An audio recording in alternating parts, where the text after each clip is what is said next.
بسم اللہ الرحمن الرحیم۔ اللہ تبارک و تعالی کے نام سے شروع جو بڑا مہربان اور نہایت رحم کرنے والا۔ تمام ناظرین کو محمد طارق وائس چینل میں خوش آمدید۔ اگر ہماری ویڈیو اچھی لگے تو چینل کو سبسکرائب ضرور کریں۔ ناظرین محترم، آج کی اس ویڈیو کے اندر ہم آپ کو بیان کریں گے کہ انسان کے اندر روح پہلی مرتبہ کس طرح داخل ہوئی، اور جسم آدم میں روح کے داخل ہونے سے ابلیس کو کیوں تکلیف ہوئی تھی، اور سب سے پہلے روح جسم آدم میں کس جگہ میں داخل ہوئی، اور جب روح داخل ہوئی تو جسم آدم سے پہلے کون سا جملہ نکلا، اور جسم آدم نے سب سے پہلے کیا حرکت کی، اور یہ کہ جب آپ علیہ السلام کی آنکھیں روشن ہوئیں تو سب سے پہلے آپ نے کیا لکھا ہوا دیکھا، اور روح نے جسم آدم میں داخل ہونے سے کیوں انکار کیا تھا، اور کیا وجہ ہے کہ آج جب روح نکلتی ہے تو ہمیں تکلیف کیوں ہوتی ہے۔ ناظرین محترم، ان تمام سوالات کے جوابات ہم آپ کو قرآن و حدیث کی روشنی میں پیش کریں گے، لہٰذا ہماری آپ سے یہ گزارش ہے کہ ہماری اس ویڈیو کو اینڈ تک ضرور دیکھیے گا۔ ناظرین محترم، تفسیر روح البیان میں حدیث قدسی نقل ہے کہ اللہ تبارک و تعالی ارشاد فرماتا ہے کہ میں نے آدم علیہ السلام کی مٹی کو اپنے ہاتھ سے خمیر کیا اور پھر اسے یعنی خمیر کو 40 سال تک چھوڑے رکھا۔ یاد رہے کہ اس عرصے کا ایک دن دنیاوی سالوں کے 1000 سال کا تھا، یہاں تک کہ وہ خشک ہو کر سلسال ہو گیا۔ سلسال اس مٹی کو کہتے ہیں جو نہایت خشک ہو کر ٹھیکری کی طرح بجے۔ پھر اس پر 39 سال غم کی بارش برسائی، اس کے بعد صرف 1 سال راحت اور سرور کی بارش ہوئی۔ یہی وجہ ہے کہ بنی آدم کو غم و الم گھیرے ہوئے ہیں، لیکن ان کا انجام سرور پر ہوتا ہے۔ اس کے بعد حضرت آدم علیہ السلام کا پتلا یعنی کہ ڈھانچہ تیار کیا گیا جو بالکل بے جان تھا، کیونکہ ابھی اس میں روح داخل نہیں ہوئی تھی۔ ملائکہ اس کے پاس سے گزرتے تو اچھی صورت اور بلند قامت دیکھ کر تعجب کرتے، کیونکہ اس سے قبل اس جیسی شکل و صورت اور جسم انہوں نے کبھی نہیں دیکھا تھا۔ اللہ تبارک و تعالیٰ نے حضرت آدم علیہ السلام کا پتلا بنا کر جس جگہ رکھا ہوا تھا وہاں سے ابلیس کا بھی گزر ہوتا تھا۔ ایک روز جب ابلیس اپنی جماعت کے ہمراہ وہاں سے گزرا تو پتلا دیکھ کر کہنے لگا، یہ کس وجہ سے بنا ہے؟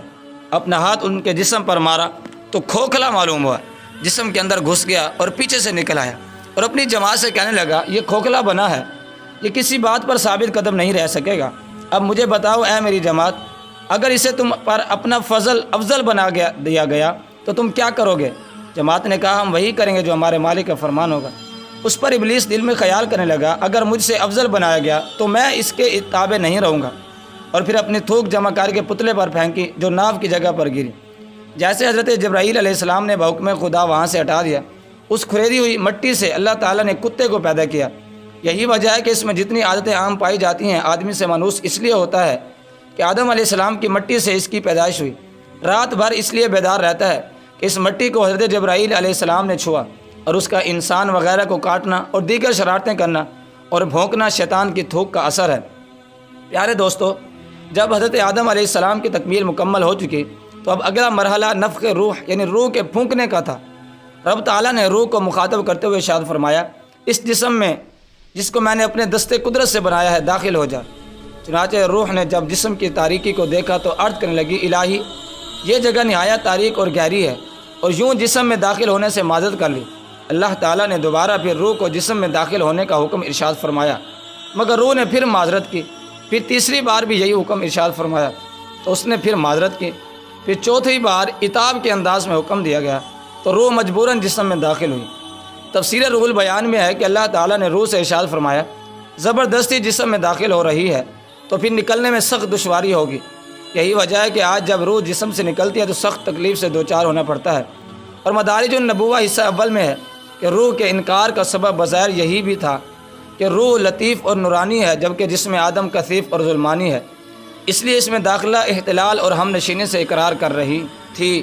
لیکن جب چھما جمال محمد صلی اللہ علیہ وسلم کو پیشانی آدم میں منور کیا گیا اور اس کے نورانی شعاعوں سے جسم آدم منور ہوا تو روح بلا تردد سر مبارک آدم علیہ السلام میں داخل ہوئی۔ روح جسم میں داخل ہو گئی تو اب روح کا جسم اقدس میں سفر شروع ہوا۔ سب سے پہلے سر اور پیشانی اور دونوں کانوں اور زبان میں پہنچی، پھر تمام جسم میں پھیلنے لگیں یہاں تک کہ قدموں تک پہنچی۔ تو آگے کوئی راہ نہ تھی، واپس ناک کے سر آنکھوں سے نکلی تو آدم علیہ السلام کو چھینک آ گئی۔ یہ وہ پہلی آواز تھی جو روح کے داخل ہونے کے بعد جسم آدم سے آئی، اور یہ چھینک کی آواز تھی۔ اللہ تعالیٰ نے ارشاد فرمایا، کہو الحمدللہ رب العالمین۔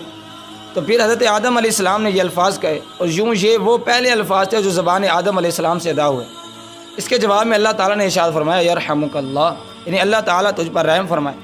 منقول ہے کہ جب روح گھٹنوں کے اندر داخل ہوئی تو حضرت آدم علیہ السلام نے چلنے کو چاہا لیکن چل نہ سکے۔ جب روح قدموں میں پہنچی تو چلنے لگے۔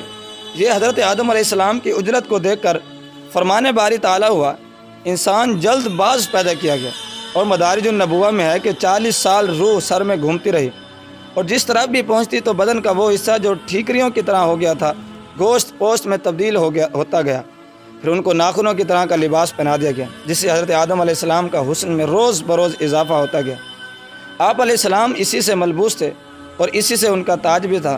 اور تفسیر روح البیان میں ہے کہ انسانی جسم میں کل 9 دروازے رکھے گئے، ان میں سے 7 تو سر میں ہیں، جن میں 2 کان، 2 آنکھیں، ناک کے 2 سوراخ اور حلق یعنی کہ منہ کا راستہ، اور آخری 2 دروازے قبل اور دبر کے ہیں، جس سے فضلہ خارج ہوتا ہے۔ اور عقل کو دماغ میں، حرص کو رانوں میں، غضب کو جگر میں، شجاعت کو قلب میں، رغبت کو حلق میں، اور حق کو توحال میں، اور خوشی اور غم کو منہ میں رکھا گیا۔ بے شک پاک ہے وہ ذات جس نے ہڈی کو سننے کی اور چربی کو دیکھنے کی اور گوشت کو بولنے کی اور خون کو پہچاننے کی طاقت بخشی۔ سبحان اللہ۔ پیارے دوستو، نفخ کے روح مکمل ہوئی، دل دھڑکنا شروع ہوا، دماغ سوچنے کے قابل ہو گیا، سانس چل پڑی، کانوں میں آوازیں آنے لگیں، بند آنکھیں روشن ہو کر کھل گئیں جس میں حرکت پیدا ہو گئی۔ اب جب حضرت آدم علیہ السلام نے سر اٹھا کر دیکھا تو پہلی نظر لوح محفوظ اور عرش مجید پر پڑی۔